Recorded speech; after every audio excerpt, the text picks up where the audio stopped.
Whereas the composer, I'm not even going to try and pronounce that. But she did Chernobyl.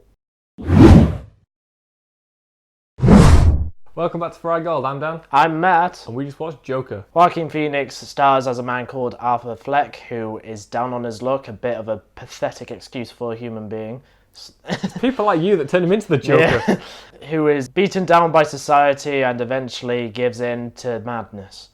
And hence the Joker is born. We'll start with positives. Joaquin Phoenix is Brilliant. a great pick for Joker. I actually remember a few months ago talking to my friend Chris about this, and he was like, what do you think of the casting as Joaquin Phoenix as Joker? And I was like, well, I don't really want him to do a Joker origin movie, but if they're going to do it, he's as good a pick as anyone. I mean, if you've seen The Master or You Were Never Really Here, both of those films could easily serve as Joker origin stories anyway. Like, the guy just plays unhinged like no one else. Yeah. So Joaquin Phoenix is great, and yeah, I think he's in like every single scene of the film. It really is his movie. So yeah, I thought Joaquin Phoenix knocked it out of the park. Yeah, he steals every scene he's in, and like you said, it's his movie. Like, he's one of those actors that you can tell he picks and chooses his scripts. That's why most of them are one-offs rather than like franchise things. And so you can tell that going into this, he was very motivated. He had an interest in the character, and he fully committed, as he always does, 100%. Lost a lot of weight for it, didn't he? He looked very gaunt in some of the scenes. I want to know what diet he was on. I'm guessing it was nothing and water. The cinematography from Lawrence Sher was really good as well. There was lots of like green hues, which obviously the Joker, it's one of his main colours and stuff. And yeah, it just looked really good as a film, I thought. Gotham City in this film is set in the 80s, and I got like some serious New York vibes. Like, at times it didn't feel like it was Gotham as much as it was a real city. It would remind you, of course, some of the established landmarks like Arkham Asylum and Gotham State Hospital, they're all there.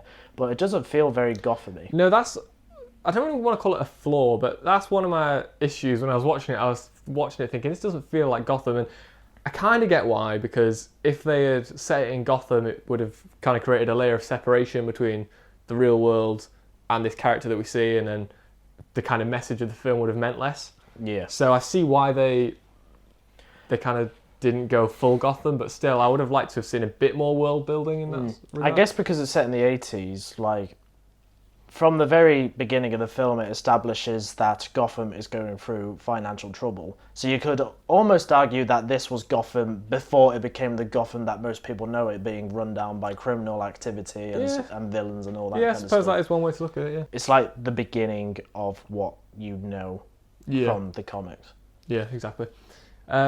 Big props to Todd Phillips as well, because I never would have thought he could have directed this. No, he did it. He pulled it off somehow. He did. I mean, I think War Dogs was kind of his transitional film between comedy and serious drama, and I really dug War Dogs. But this is just a whole other level of grittiness. Yeah, well, this whole film is based on Arthur's mental state. Yeah. And so there is very little comedy throughout, which is ironic because he's tried to become a stand-up comedian. Yeah, true. But yeah, in regards to that, as terms of Arthur's character, you kind of want to root for him in some ways, because you could tell he's just like really down on his luck, and it's not his fault he is in the position he's at. Yeah. But at the same time, I mean, you said this coming out of the film, like, some people don't want him to go down the dark route that he is destined to. But there was definitely a point where me and you were just like, go on, do it.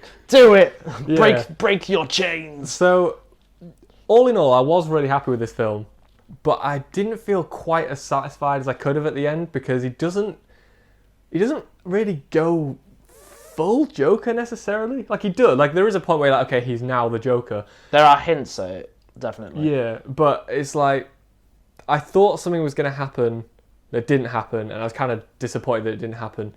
And I mean, you said it best. You were like, well, this is just the start of the Joker that we know. This isn't full-blown Joker. But I still, at the end of the film, there's so much build-up in this film that I felt like there wasn't quite enough payoff. And I know people in America in particular, because of how culture is over there and the mass shootings that they seem to have a very different outlook on this film, which is that they thought a lot of people in America have said it went too far and it was too real. And we can't even pretend to understand how that feels. No, we don't have that same context. Because we've got a very, we're lucky in that we don't have those problems. But from purely an entertainment point of view, not talking about real world issues or anything, but just looking at this as a film, it would have been more satisfying to me had there been more chaos at the end. Yeah. More of the Joker from the title rather than the rise. Exactly, yeah. The score for this film as well, I thought was really good, like just really daunting, and sometimes it would tell you things that you kind of wouldn't have known without the score. Like Arthur would have a look on his face, or he would say he was going to do something, and the music would accentuate that point, or it would kind of let you know that something sinister was going to happen when you might not have known before. And while I thought the music was really good, I do think there were times where it was almost over the top. Like there were some times where it was just like bellowingly loud, and sometimes I thought it's a bit overbearing. Like maybe that's what they were going for, but there were times where I thought the score's almost too much here. Like I don't know what you thought. It might have just have been a reflection on his character, because in some cases you're right, it was very loud and out there, but I think that was reflecting how Arthur was feeling in that moment, and almost like becoming that Joker character that's just so mad and like brash and loud, and basically tried to get your attention. I think like a lot of the build up as well, it's like you said, like it starts off low and it was really good at building tension. Like you could believe that Arthur would snap at any moment due to the composition. Yeah, it's almost half the fun of it is being like, when's he going to snap? The supporting cast in this are in it for their own brief sections, but no one was very prominent.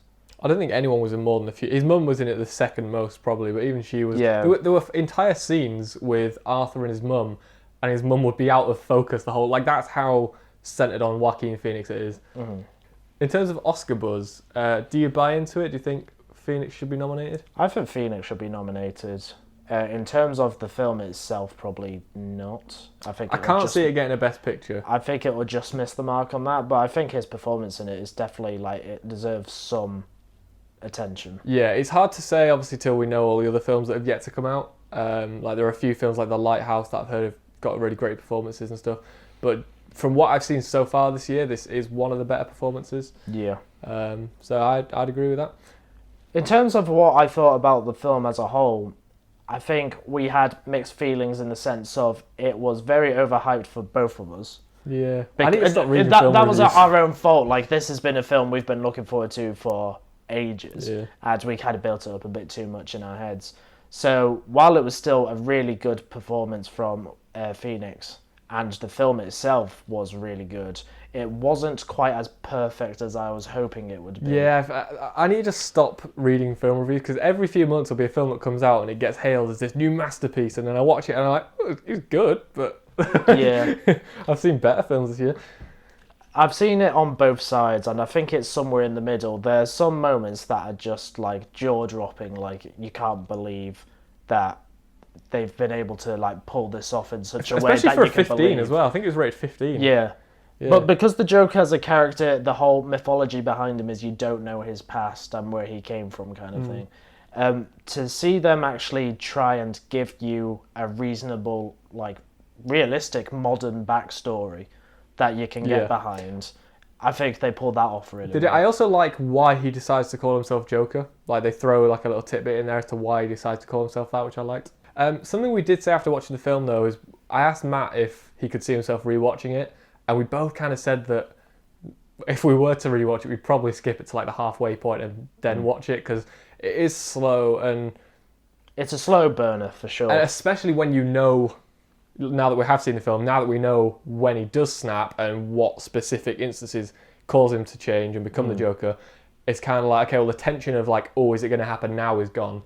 Yeah, if people are going into this film to try and see a performance that could potentially rival Heath Ledger's, I don't think they'll get that, because Phoenix definitely focuses on his own elements regarding the character, while Ledger is already that established character that you've known and grown to love. Phoenix is still like in the developmental stages, and he shows like the mindset of a man who would one day like become this level. Yeah, you almost look at them as different characters. Like in this film, in fact, Joaquin Phoenix almost has to play, I was going to say two characters, Arthur Fleck and Joker, but he almost has to play a bunch of characters, because who he is in the beginning is not who he is halfway through, and who he is halfway through is not who he is at the end. Yeah. And, there's lots of character development, even more than in most films in this.